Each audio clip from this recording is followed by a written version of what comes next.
గాజు గ్లాసు గుర్తుకు సంబంధించి హైకోర్టులో జనసేన పార్టీకి ఊరట లభించింది. ఈ గుర్తును జనసేనకు కేటాయిస్తూ రాష్ట్రీయ ప్రజా కాంగ్రెస్ పార్టీ దాఖలు చేసిన పిటిషన్ను న్యాయస్థానం కొట్టేసింది.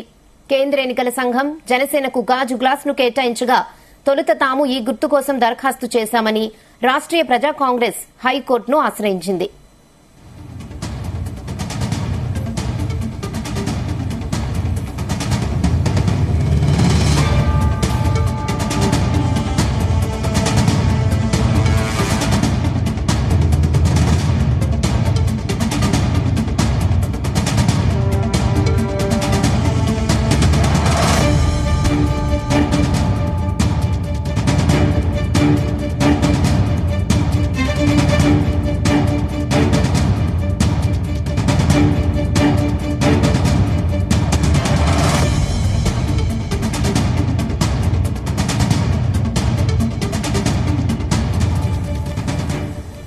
గాజు గ్లాస్ గుర్తుకు సంబంధించి హైకోర్టులో జనసేన పార్టీకి ఊరట లభించింది. ఈ గుర్తును జనసేనకు కేటాయిస్తూ రాష్ట్రీయ ప్రజా కాంగ్రెస్ పార్టీ దాఖలు చేసిన పిటిషన్ను న్యాయస్థానం కొట్టేసింది.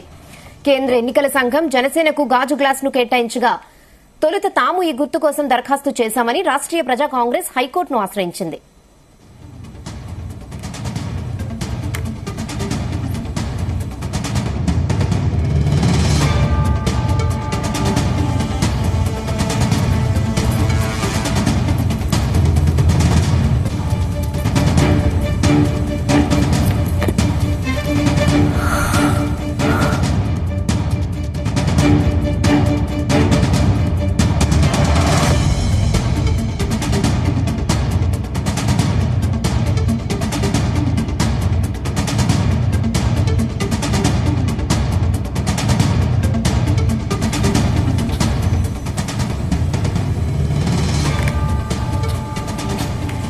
ఇదే విషయంపై మరిన్ని అప్డేట్స్ మా ప్రతినిధి సుబ్బారావు అందిస్తారు. సుబ్బారావు, రెహనా, ఈ జనసేనకి హైకోర్టులో ఏపీ హైకోర్టులో ఊరట లభించింది. బిగ్ రిలీఫ్ అని చెప్పుకోవాలి.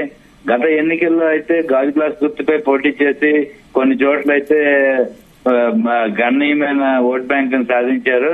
ఈ నేపథ్యంలోనే మరలా తిరిగి జనసేన పార్టీ అయితే గాజు గ్లాస్ గుర్తే కోరుకుంది. ఈసీ కూడా కేటాయించింది. దీనిపై రాష్ట్రీయ ప్రజా కాంగ్రెస్ సెక్యులర్ పార్టీ వాళ్ళు మేడ శ్రీనివాస్ అనే అతను దీనిపై కోర్టుకు వెళ్లారు. గాజు గ్లాస్ గుర్తు అయితే జనసేన పార్టీ కేటాయించొద్దనేసి అన్నారు. ఈ క్రమంలో విజయనగరం జిల్లా నుంచి నెల్లిమల నియోజకవర్గంలో జనసేన పార్టీకి ఉమ్మడి అభ్యర్థిగా లోకం మాధవ్కి జనసేన టికెట్ మొదటి జాబితాలో కేటాయించడమైంది.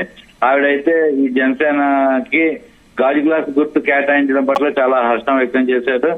ఉత్తరాంధ్రలో అయితే బాగా అయితే జనసేనకి అయితే గణనీయంగా ఓట్ బ్యాంక్ పెంచుకున్నారు. ఈ సందర్భంలో అయితే విజయనగరం పరిసర ప్రాంతాల్లో చుట్టుపక్కల జిల్లాల్లో కూడా జనసేన పార్టీ గాజు గ్లాస్ గుర్తు కేటాయించడం పట్ల నాయకులు కార్యకర్తలు సంబరాలు అయితే చేసుకుంటున్నారు. Okay Subbarao, thanks for the updates.